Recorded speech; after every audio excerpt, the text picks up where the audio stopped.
Welcome to another episode of Wild and Well. Today I'm talking to executive leadership coach Sarah Gibbons. We're talking all about being leaders in our families, our workplaces, and how to lead through challenging times. So, welcome, Sarah. But before we begin, I would love to hear from you. What is something that you've done this morning to take care of yourself or nourish you? Oh my gosh. Well, first of all, thank you for having me. I'm so excited to start my Friday off with you. This is simple, but I filled my water cup. And one of the things that I love about having water is having the lemon in it. And I know for any parent out there was probably going to nod their head, but taking the time to slice a lemon and put the lemon in the cup and then actually drink it feels like a big win. So that's my first step. And then I am working out this morning after a couple clients. So that's my, that's today's morning routine. Amazing. This is a question that I ask a lot of people when they come on, and some people have more involved things, but a lot of the time it is just those really simple things of Mhm. just slicing the lemon and putting it in and being intentional with that. So I love that you bring that up because really taking care of ourselves can be in those simple steps. It doesn't have to be taking a bath for 30 minutes, then dry brushing for 20, on and on and on. Those things are great, but it can just be that slice of lemon, can't it? Mhm. Absolutely. I remember when I have three boys when they were all little. Oh my gosh, how many times did I make a cup of tea? And then my husband John would say, you haven't even had one sip. So I feel like it's a big win when I fill my water bottle and then I'm actually like drinking it through my morning. So I'm all about simplicity. I love it. So, can you Yeah, tell us a little bit about yourself and what it is that you do? absolutely. So I am an executive leadership coach and I truly help people remember how powerful they are. And oftentimes I find that as people go about their journey and experience all the seasons of life, whether it be parenthood and professional careers, we get to this point where we almost can do what we do with our eyes closed and we start to question, is this all there is? And I find my people very much are people who are looking to live a life of really feeling alive. And on paper, they have all the credentials that people would look at and go, oh my gosh, you must have it all. But my people really are the ones who are like, yes, and I want to make sure I'm living my life to the fullest, that I'm making an impact in a way that feels meaningful and purposeful, and that I feel that sense of aliveness, that there's laughter amongst the challenges. And so I spend my days, I've been running my coaching practice now for 15 years, coaching individuals, coaching teams, coaching entrepreneurs, executives, quite a few in the creative world. And I absolutely love what I do. I really believe that your legacy is happening in the moment. How we show up and who we be is our legacy. Whereas oftentimes I think people start thinking about what's the legacy I'm going to leave behind. And so the work that I do, I have the good fortune of being able to see the impact that people are making. And that's what I do. I run my own business now and I've been doing it for a long, long time. And it's awesome. That sounds amazing. And I love how you talk about legacy in that way because when I see that word, I do jump to what am I leaving for my children? Mhm. What impact am I leaving on the world when I'm gone? But it can be Yeah. in the now, can't it? Yeah, I mean, it makes sense, right? I mean, I think we're trained to think about what we're leaving behind, and that is important. But also at the same time, I think about what really matters is the impact that we're having on people now. And the more conscious we can be, the more present we can be, the more that we give people that experience of a sense of connection and belonging. And so I do really work with my clients to help reframe this idea of your legacy is really about who you're being now in the moment, not so much about what are you doing for future generations. And so I think it also brings us all more to the present moment rather than thinking so far ahead that it takes us out of what's happening today. Yeah, that's a really good place to be too, because it's too easy to live in the past or live in the future, but Oh, to live in the yes. present, it's hard, right? So if It's you're doing really that, hard. Yeah. oh yeah. Yes. So with leadership, is this a trait that can be cultivated, or do you see in people that it tends to be something that some people are just they're born with it? I love this question, and I've been thinking about this question over the last couple days. I think, like anything, people are born with certain traits that allow them to lead. But I believe in possibility, and I do believe, and I've seen it firsthand, that through when people commit to their own growth and they invest in themselves, whether it be with me or somebody else, you absolutely can grow your leadership skills. I do think that we are living in a world where there is a lot of information about how to lead, and not to say that that isn't important to read, but like anything, you got to be practicing it on the job. So the more that, I say this to coaches who want to improve their coaching skills. I said, it's great to be a part of a coaching program where you're studying and you're learning distinctions. At the end of the day, coaching happens inside of a conversation. So get yourself practicing inside of a conversation. And I think it's no different than leadership. All of us, I guess I should back up for a minute and say, my definition of being a leader is very much about who you be informs what you do. And so at the end of the day, every single one of us has the ability to lead. And if you think about it, it's the only thing we really have control over is how we relate to our circumstances, our people, situations, all of that.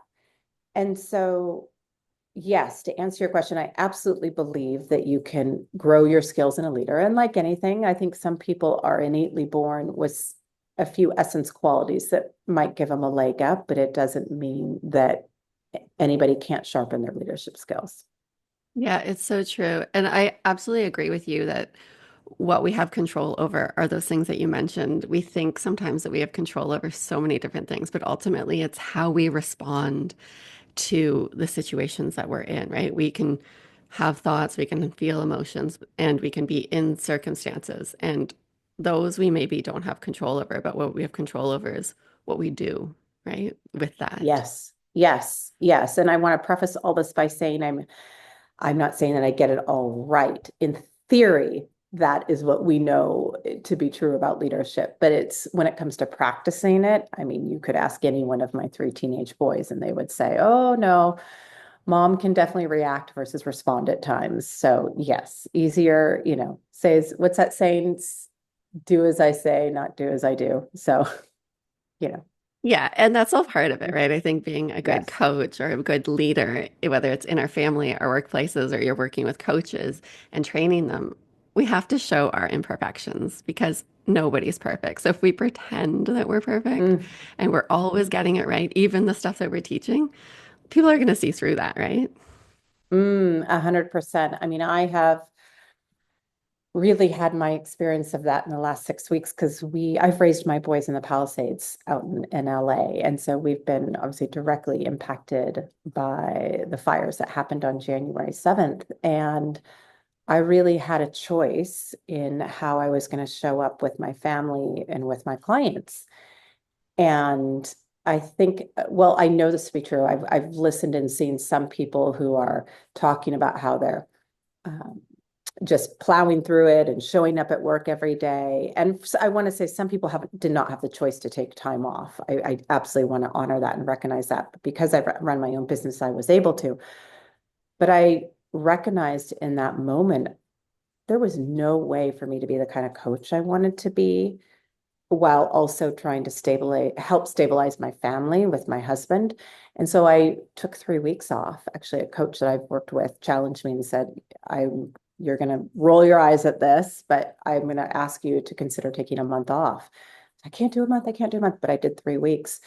And I think what I really got from that was profound appreciation, not only for myself, but from my clients and my family for showing imperfection and the irony of I had to work through being a coach and really modeling. You guys, this is an like unprecedented that what happened on January 7th for those of us that were impacted by the fires. And it was such a real life experience that even with the toolkit that I have, that, and you know this from the work that you do, that we are just as human as everybody else. And it's important, I believe, not to hide that, to be transparent about it. Yeah, absolutely. So, how do you handle moments that are like so unpredictable and challenging and literally just throw your life completely off kilter Mm. like that? How do you handle those moments? Messy. It's been messy. I will first say that I have an extraordinary husband who, oh, this makes me cry, who has partnered with me in ways that I couldn't even ask for because it's been, I mean, from a emotional standpoint, from a mental standpoint, from a logistics, from a financial, there's so many moving pieces. And so, the one thing I think that has really helped is I have a partner, and some people don't have that. And that's, I think that adds a little more complexity. I think the other piece that the tool that I quickly grabbed onto was this idea that we have to slow down to speed up. And so by taking those 3 weeks off, I created space in my day, space to grieve, space to do things in a slower way. All of a sudden, we're living in different parts of LA and we're living in a hotel for a month and we're living at a client's house now. We're living at a place in Venice, different grocery stores, different routes to school. My boys were at 3 different schools. And so, really creating space to slow down, clearing things, for me, putting up boundaries. I really got clear on that I had to limit the amount of interaction I was having outside of my immediate family and a couple girlfriends because everybody cares and everybody also asks the same questions. And I was like, I can't keep telling people where I'm in this process. Every time I finish one conversation, something's completely changed or I feel different. And so, I think space and boundaries, and then really going back to basics for me, that's sleep. So I've said to my family, you guys, you can call me a nerd, but I'm going to bed at, I'm in bed by 9:30, if not 9 o'clock, and then reading some. And I I am someone who exercises a lot just for my own anxiousness.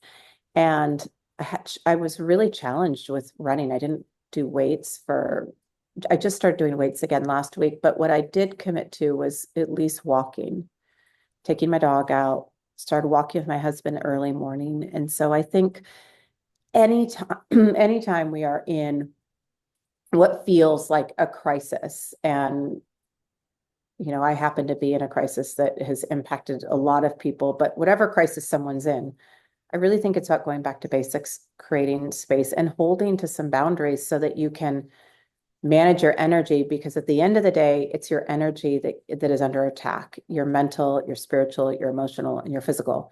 So the more that we can manage our energy, the more that we can then stabilize and begin to create clarity so that we can make the decisions that we need to make so we can move through that crisis and not get stuck, which we all know is very, very easy to do. And then I've also, I've allowed myself to really believe that two things can be true at once. I love my job. I love being back at work. I'm enjoying living in a different part of LA, and my heart is completely broken. I haven't had a day where I still haven't cried, where, I'll just think of something like, we have many good friends that are moving away. They're with their children that happen to be very close with my kids, that we've all lived in the same community for 13 years. Our children play sports together. And the town that we lived in, we all see each other. We keep an eye out on each other's kids. So it's very unsettling. And so I've allowed I'm not afraid to cry in front of my children. I was reading something early on that a Palisades mom posted, on social media, and it was really heartfelt. And she was saying, I'm really struggling, and I'm struggling because I have to be strong for my kids. And you know, I don't want to, I don't want them to see how upset I am. And gosh, I just wanted to like pull her aside and say, it's totally okay to cry in front of your children. And I think that there's an element of that models to them, especially with having boys. I feel that's really, really important. And at the same time, letting our children know that this too will pass, that we will rise through this, and that you will, if you don't feel safe now, we'll ensure that you feel a sense of safety. And so narrating, because that's the part I think that children don't know. They don't have the life experience. But I guess I got off on a bit of a tangent here, but I do think it goes back to the basics and allowing yourself to really embrace that full experience, and that two things can be true at once. There's moments where I have, I can laugh, and at the same time, I have a pit in my stomach. Yes, and I really appreciate that you show that to your children and that you're talking about that here because a lot of clients that I work with, they're similar to that mother who they're going Mhm. through a hard time, completely different situation, and they don't want to show it to their kids because they think Correct. that is what's going to harm them. But if we Mm. don't show emotions in healthy ways, our kids don't learn how to process their own emotions and understand what they're feeling. Mhm. So you can do it in a really healthy way that like doesn't hurt our children, but actually helps them because they're probably feeling very similar things to you. And by you showing that, they're safe to express what they're feeling and you can talk about it and you can put words to your emotions and you can label what they're feeling too and question that for them. And that's just so, so helpful. And that helps everybody progress through, right? It helps you to not be stuck in it or isolated. Mhm. It can actually Yeah, or connect you. isolated. Yeah. Yeah, I mean, I was saying to one of my boys, we were driving the other night. He had just caught up with a friend, and I said, "Well, how do you think your friend's doing?" And they lost their house in the Palisades fire, and he said, I don't think that she's really processed it." And I didn't say much, and I said, well, that's understandable. And he said, I think about it a lot, Mom, what happened, but sometimes I just can't even think about it because it's so painful. And I said, yeah, yeah, I feel that too. And it's just those little moments I have to believe that, to your point, the more that you can plant that seed of when our children express a feeling, that sense of connection. And if I could go back and, well, I'd probably do a few things differently now that my kids are all teens, but I think I'd spend more time in those moments and not trying to make it a teachable moment, but really just simply connecting with them when they express themselves and just letting it be, not trying to fix it or change it or get too curious. Yeah. I think we could all work more on that. Yes, yes, absolutely. So, in terms of being an executive leadership coach, how do you apply this to your family? Like you've talked about it indirectly Mhm. here with how you went through this experience, but how do you hope to instill those leadership qualities in your Oh my children? gosh. That's such a great question. Sometimes I lay in bed at night and I'm like, is this rubbing off on them? Well, I think the way we do one thing is the way we do everything. So one of the greatest gifts I feel I can give my clients, and really anybody I'm with, and there's times when I don't do this, particularly with my husband, is presence. And so when I'm with the boys, I try to remember what it's like when I'm on the other side of a conversation and someone's really present with me. Like you can feel it energetically. You can just feel their heart. You feel like they're with you.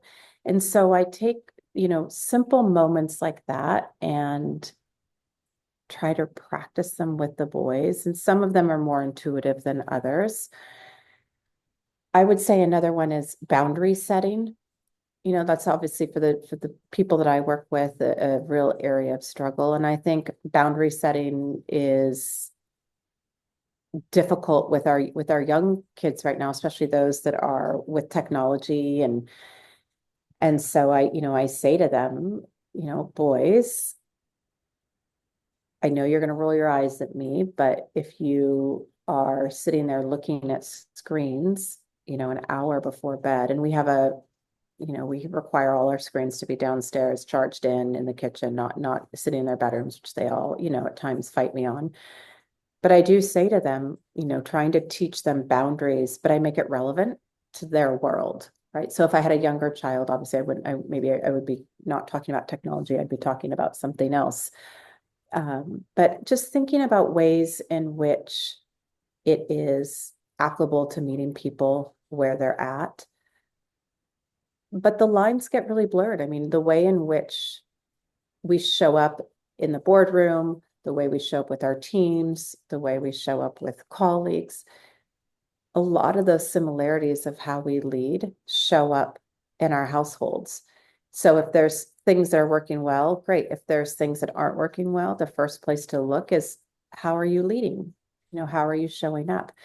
Even something as simple as when I start my coaching conversations, I often will say to people, what's your rose? What's your thorn? In other words, what's the rock in your shoe right now?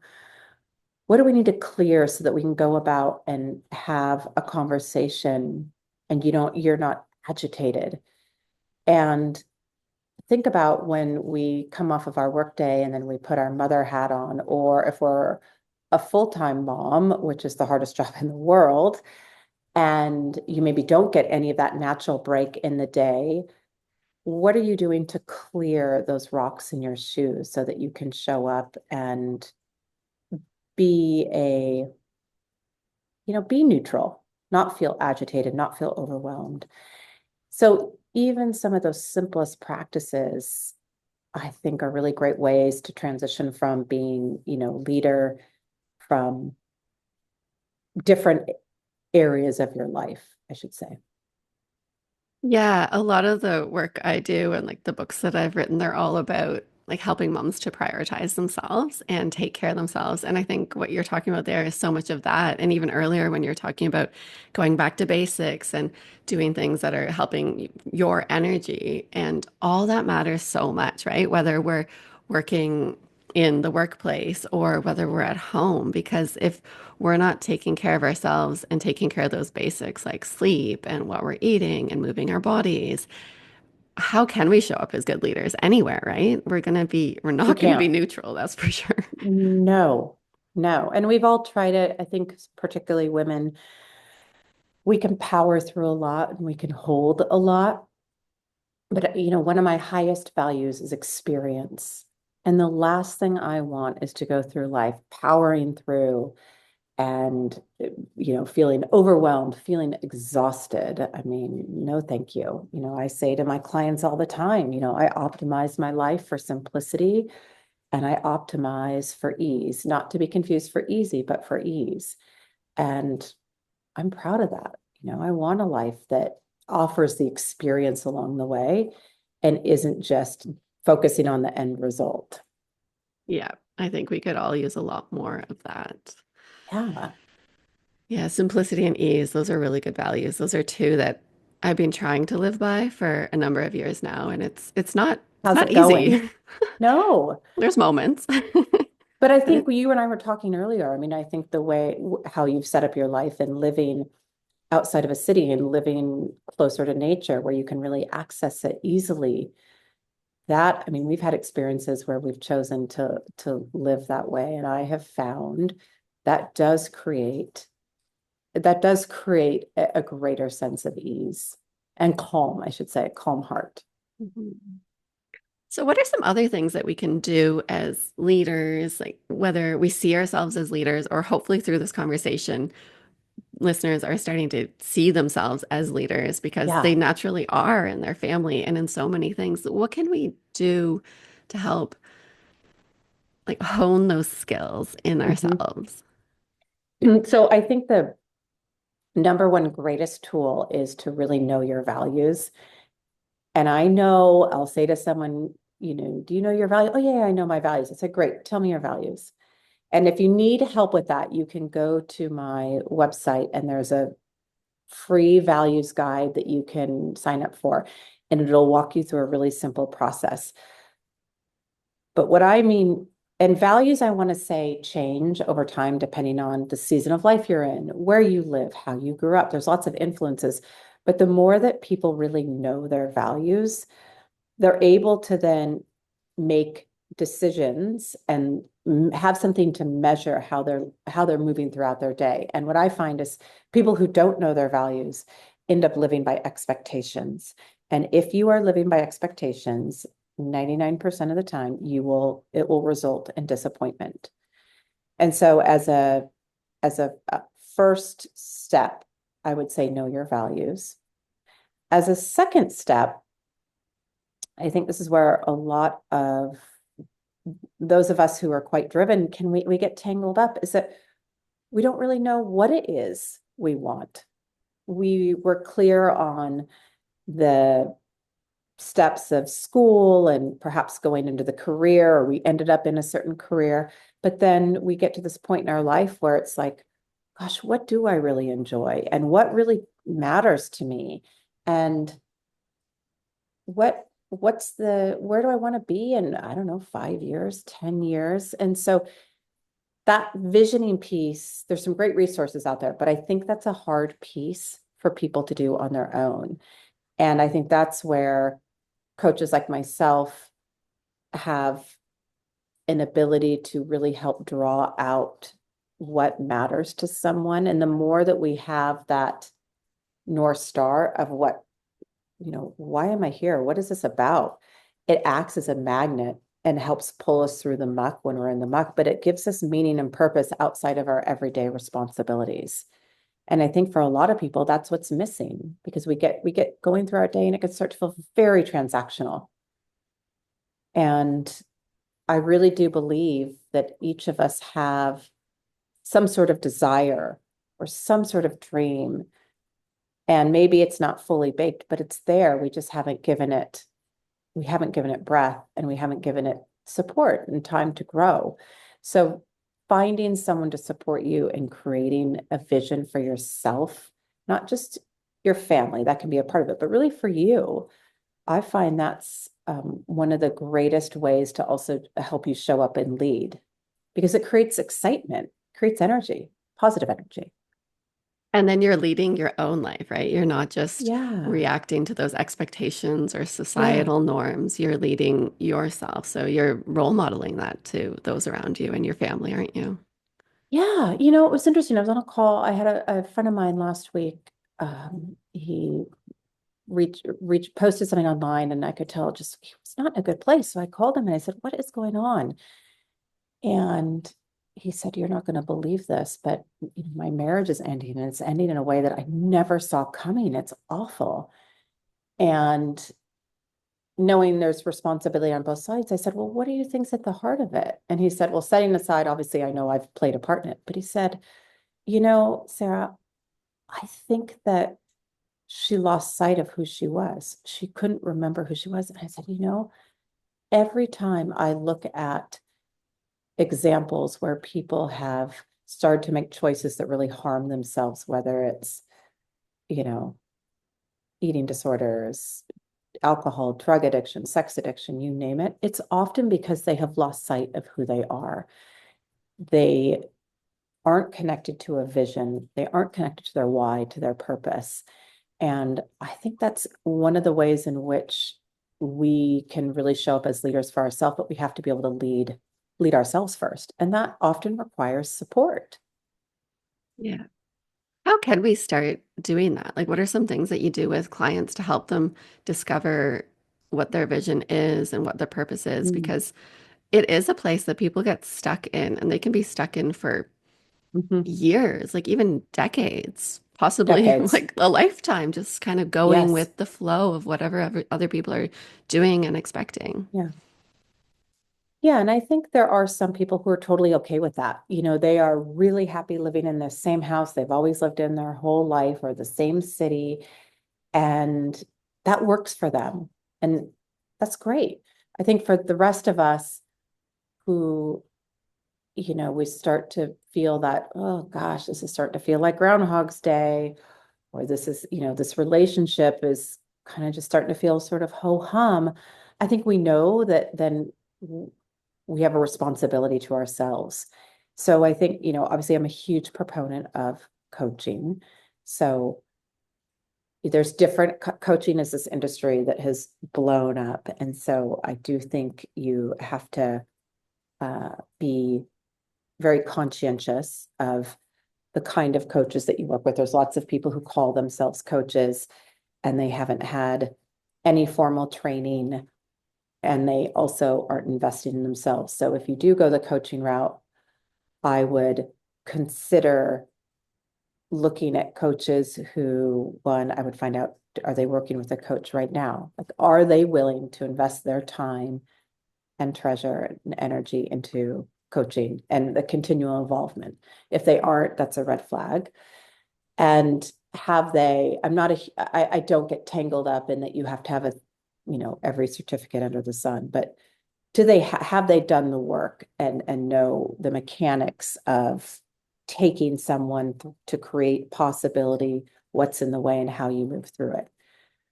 So there's lots of different ways you can find out about coaches, and there's people who call themselves life coach, work coach. I happen to be in the mindset that it all rolls up into leadership. So if someone comes to me and says, I want to work on this one area of life, I will guarantee you that this other area of life we will also look at because they intersect.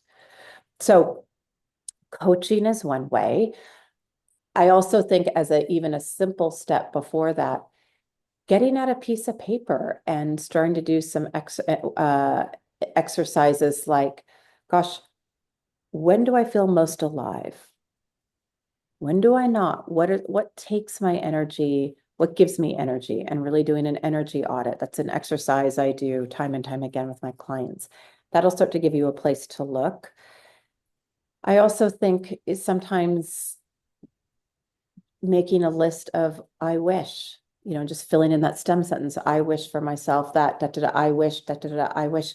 Just starting to get these ideas out on paper without any judgment. Because one of the things as humans, we get in our own ways, our thinking. So we really want to tap into our subconscious and be able to pull out what are these thoughts that I'm having deep down in my heart that I usually just don't give airtime to.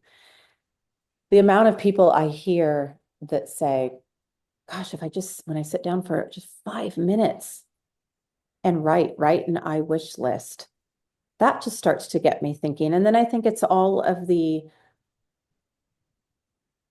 ways in which we can ignite our sensories. So smell, using sometimes if I'm not feeling inspired, I don't really have any spices right now because of the fires, but I have a few. And when I walk over there, I'll, into the kitchen, I'll just smell some cinnamon. Or if I go outside, I just take in the smell or the sound or what can I see. And so part of this too is just learning to really get conscious about your senses so that you can start to get a sense of inspiration.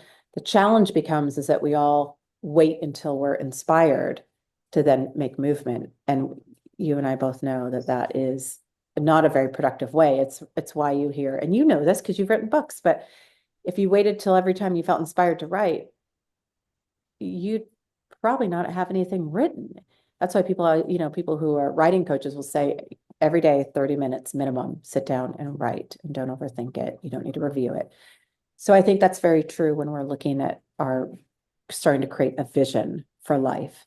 And I think for people who are spinning a lot of plates in life and who naturally are doers, this is a very challenging skill.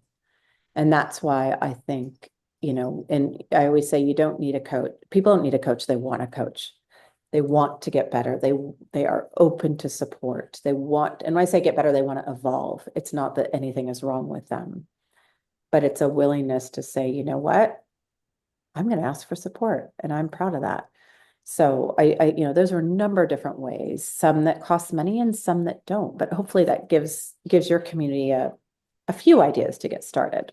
Yeah, absolutely. And it does really take that time and intention. And some people are good at doing that themselves, but a Mhm. lot of the time we need that support. And when I think back to the things that I've accomplished in my life, some of it I've done myself, but so many of the things I've had support along the way to help Yeah. guide me and keep me accountable. And coaches are so important for that, right? For any Hmm. endeavor, whether it Hmm. is writing a book or it's learning how to be a better parent or progressing your career or knowing like what you want for your life.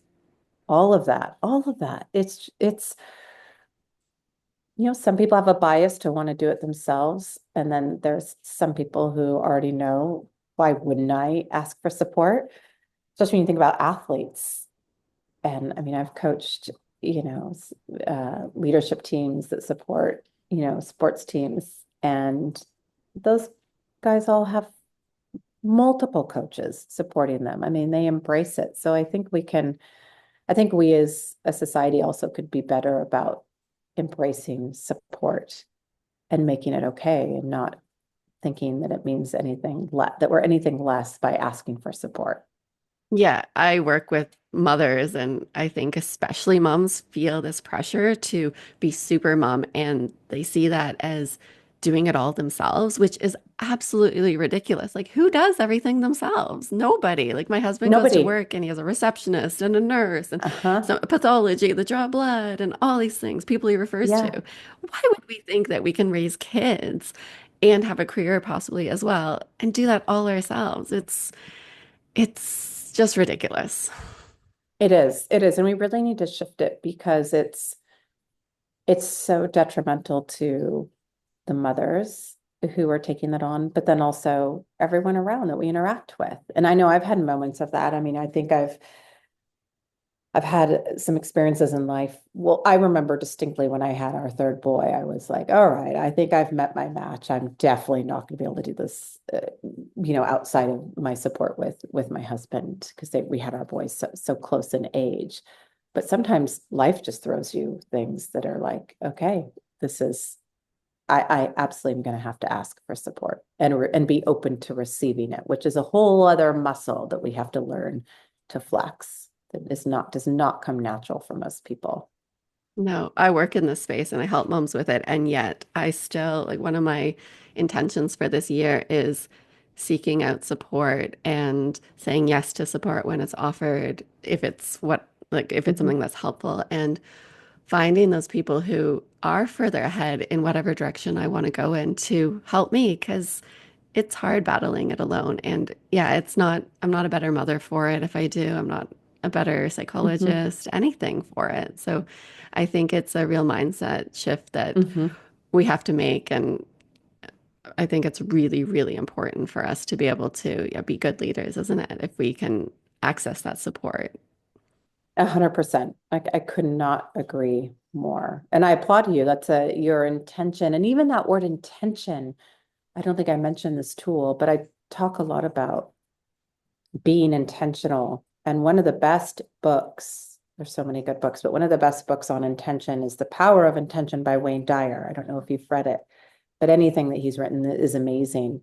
And that concept of when we get intentional and then we align action with our intention, the universe often meets us at that point of action, or God, spirit, whatever you happen to believe.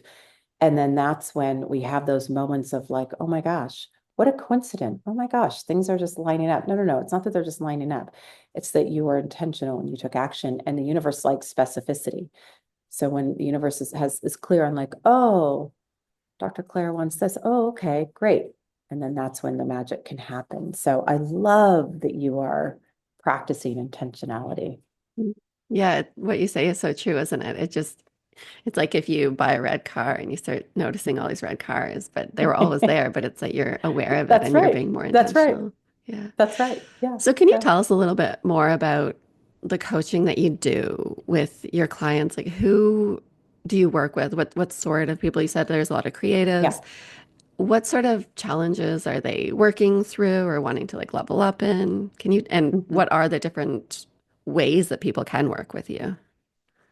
Oh, yes. Okay. Let's see if I can say this a bit in a succinct way. So, first and foremost, I think the people who work with me, I think of them more in terms of um, like valued people. So, there are people who value growth. They really value connection to themselves, connection with others. my people care about the impact they're making in the world. And you can very much have, I mean, I work with loads of people in creative agencies, and they're making their impact for them is not only the creative work, but it's how they're managing their teams and how they're leading their teams. That's really important to them. So impact, um, joy and fun, adventure. My people tend to have a bias towards that, and also a bias towards action. My people are, they're go-getters. It doesn't mean that they don't like to relax, but they recognize, I think, that they're here for a nanosecond of time and they want to make it count. So I tend to work with leaders who are entrepreneurs, which I just love because obviously I'm an entrepreneur myself, and I think it takes so much courage to be an entrepreneur. And so I really applaud people who go for that.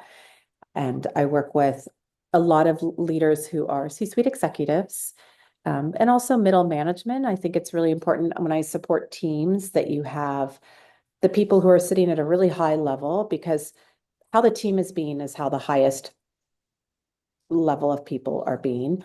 And a lot of the people I work with are women, they are parents or they're men that are parents. I also work with people in a group that I curate together called the board. And that is very much for someone who has those, can relate to those values, but is like, oh my gosh, I have a vision.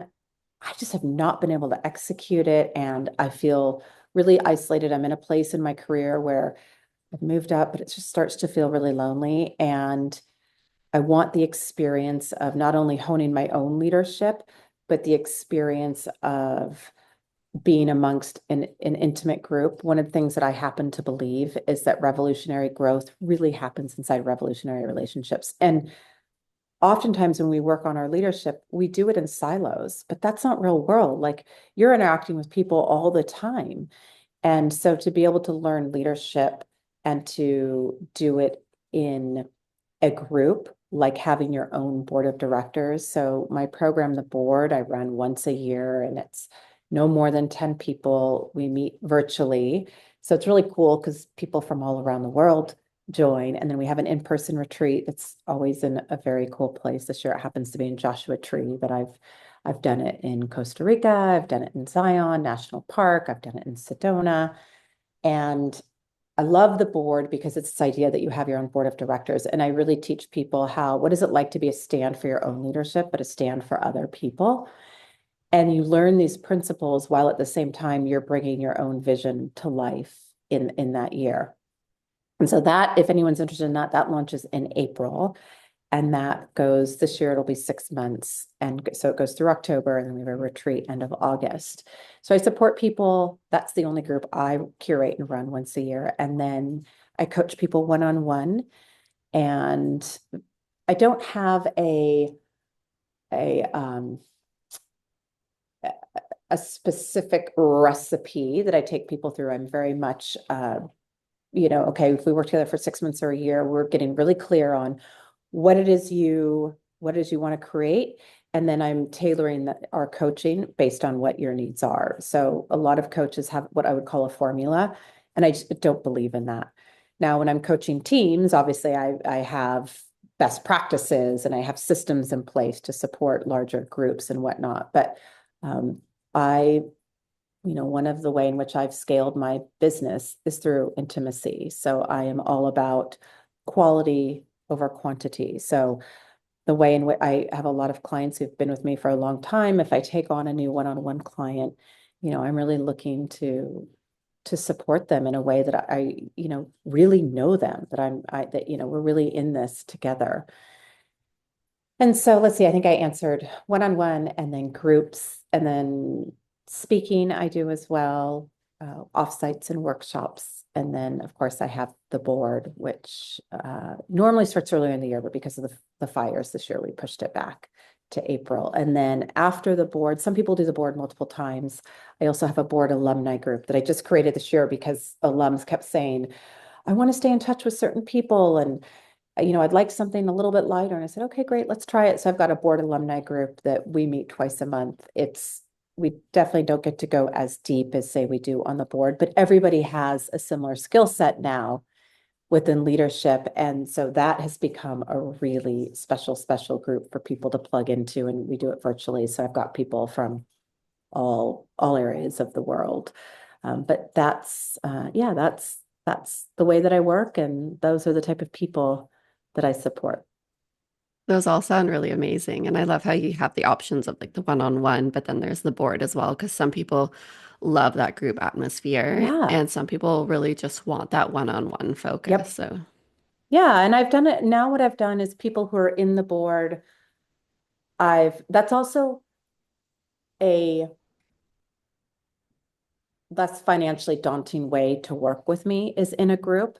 But then I've given those people the opportunity to add on some one-on-one coaching sessions, which is really nice. So in between the board meetings, we can meet one-on-one. And a lot of people, over the last couple of years that I've added that in, have found that that is a perfect recipe for, helping them really come to life the results that they've created, which, I look back at what people have created and it's phenomenal. Everything from relationships to launching a new business to ending a relationship if they just felt so stuck, but it was, they parented well together, or raising financial money. Or I have a client right now who it was always her dream to live abroad with her family, and they are living in Bali, and she's still working for her LA job. I mean, and she has middle school kids. She did it with middle schoolers. I mean, just incredible.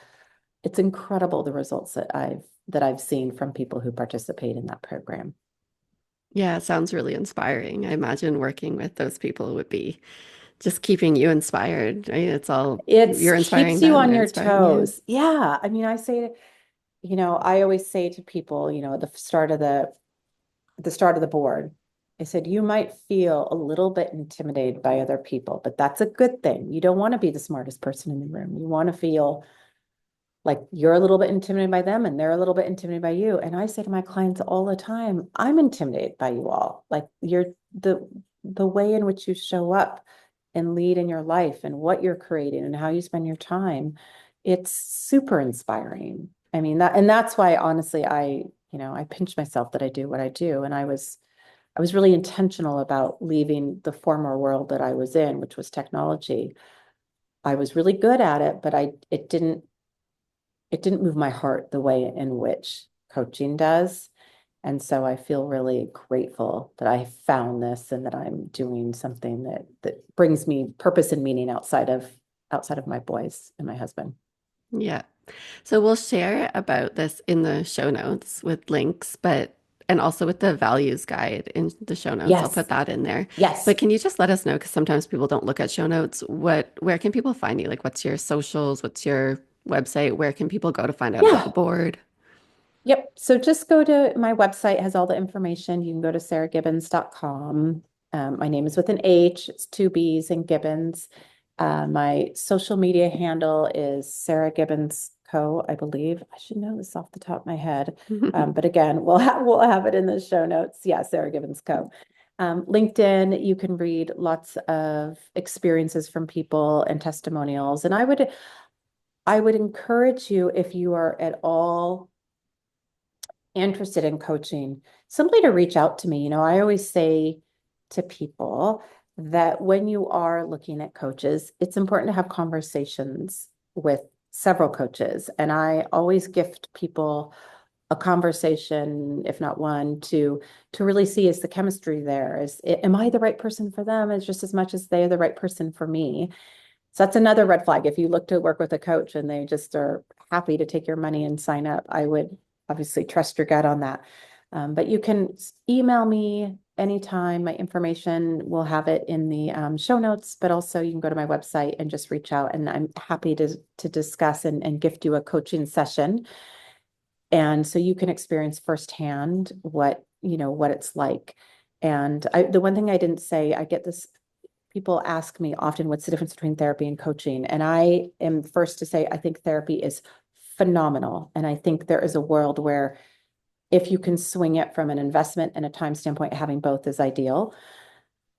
Oftentimes, though, therapists are more focused on where you are now and what's happened in the past and really helping heal that piece. If you're fortunate enough to find a therapist who also can and look ahead, that's fantastic. But more times than not, they're really steeped in helping you, look for the gold in your past. Whereas coaching is where you are now to where you want to be, that vision, and then helping you close that gap. And I would say for me, it's really closing that gap and having an experience that is equally as important as the end result. But definitely they can go hand in hand and are not meant to, one is not meant to replace the other.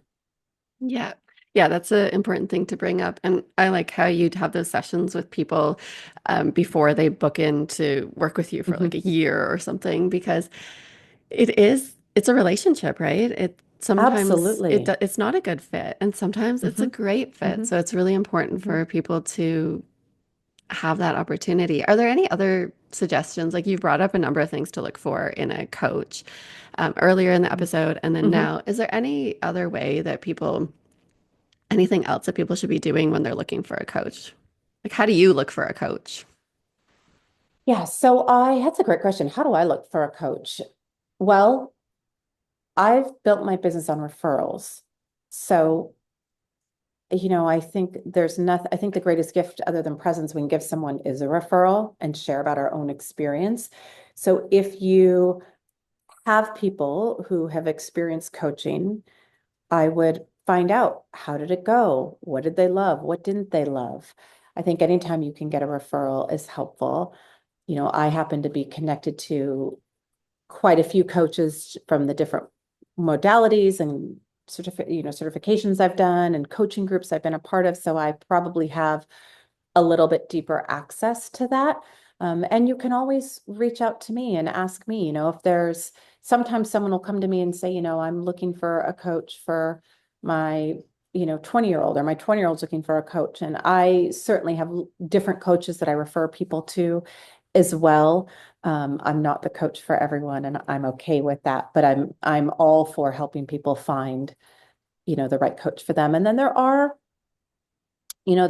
different, what do I want to say? Different platforms that you can sign up for. And I can't speak for them myself. I've not done one of those, but I think something that you said that's really important is coaching is really based on a relationship, and being in a relationship with someone where both parties can show up as they are, not pretending to be something else, and where there is no hierarchy. I always say to my clients, this is a relationship that if something isn't feeling right, then I'm going to ask you to speak up and, and share about that. Please don't put me on any sort of pedestal. Know that we're in this together. But the more that we can have that really transparent relationship, and also know that I'm doing everything to be a clear vessel when I show up, so that I'm doing all my work over here so that when I do show up and coach people. And so that's another piece. That's why it's really important to find out, if you have a conversation with a coach, do you work with a coach? Yeah, well, how often? And I don't think there's anything about, I wouldn't worry about being nosy, because if someone is not willing to invest in themselves, but they are coaching other people, you can only take people as far as you are able to go. So if you aren't doing your own work and keeping your side of the street clean and clear, it's going to be very, very hard to show up for other people and coach them. Yeah, I absolutely Yeah. agree. Well, was there anything that you wanted to mention here that we didn't talk about or that I didn't ask before we end? I say to my people all the time, think of forward movement as 3-foot tosses, like baby step. If you're sitting here, you're listening to this and you're like, I just want to have a clear vision. I want to know what I'm going to do next. I don't feel like I have it. I'm stuck. Even the thought of like, oh my gosh, getting into a conversation and having a conversation with a coach. I mean, I know sometimes I feel that way when I've switched therapists. It's like, oh my God, I got to start all over again. And that's so much work. Baby step. Think about it in terms of what is one 3-foot toss that you could win at today, that if you are someone who is wanting to experience something different and you're wanting to get support, what's the simplest step that you could take today that would then create movement forward? And I'm a big believer in doing baby steps versus, oh my gosh, I'm going to like research the heck out of coaches for the next 2 hours. And then another month goes by and nothing happens. So, maybe that is reaching out to a friend who you think might have had a coach. Maybe that's emailing me. Maybe that's making a list and putting down 3 things that you want to be different in your life and then revisiting it tomorrow. But take a baby step today so that you know that you have invested in yourself and that that motivation will transpire into more intentional action. So I would say take a baby step. Yeah, that's a brilliant strategy. I talk about micro shifts and with moms taking care of themselves. And it's just those tiny little things that in the moment don't Tiny. seem like anything, like you cutting the lemon and putting it in your water, but it's those Yes. things add up over time, whether you're looking to find a coach and become a greater leader in your world or you're trying to take care of yourself more, anything, right? It's those tiny, tiny micro Simple. shifts. Simple. I mean, sometimes for me, it's going and sitting on the couch and I just set my timer for 5 minutes and I pick up a book that's around, rather than looking at my phone, just pick up a book and read something. And inevitably it's inspiring, whatever is sitting around me. But 5 minutes sitting down for any leader, mother, father, I mean, that can do wonders. So yeah, I love that. The what you call it, micro, Micro shifts. yeah, micro shifts. Yeah, absolutely. Yeah. Yeah, so important. Well, thank you so much for coming on here and sharing your time and your knowledge. And you are an inspiration to me, and I imagine to all the listeners to help us to see ourselves as leaders more and start to hone those skills and get support in the areas of life that we Yeah. want to grow and improve in. So thank you so, so much. Thank you. And I appreciate your questions. They're really smart questions, but they're questions that I also believe represent what we all sit around kind of scratching our heads going, yeah, how does one do this? And what is the simplest way? And I really applaud you for the work that you're putting out into the world and especially for our mothers. It is I mean, gosh, I think if we all knew what we were getting into when we first had kids, I don't know if we would, if we would keep doing it. It is such it just is not for the faint of heart, and it's incredibly rewarding, and it is the hardest job in the world. Yeah, absolutely. You wouldn't change it, but it's the most wonderful thing and it's the hardest thing I think that we The will ever go through. hardest. I remember when I had my first boy, we had him in London. Oh my gosh. And I came home from the hospital with him and I called my aunt who has 4 boys, my cousins, and I was crying my eyes out. And I said, I don't know how you did this 4 times. And she said, if I remembered each time, I probably wouldn't have, but you just do it. And I think she was really right. You just like anything, you embrace it. And before you know it, if you decide to have another one or another one, you keep doing it. But gosh, it is a big change in life. And so anything we can do, particularly, I think, to support our mothers, I am here for. Um, it's it can feel really like a thankless job. I said to my kids the other day, they're in the car and they were acting out, one of them. And I said, this is such a thankless job. And he just looked at me and he said, well, you're the one who chose to be a mom. And I said, you're right. I did. And I'm glad I did. But he had a point. He Yeah. had a point. Yeah. Well, thank you so much for being Thank here. you. Thank you so much. What an honor. And I appreciate you and this community that you've built.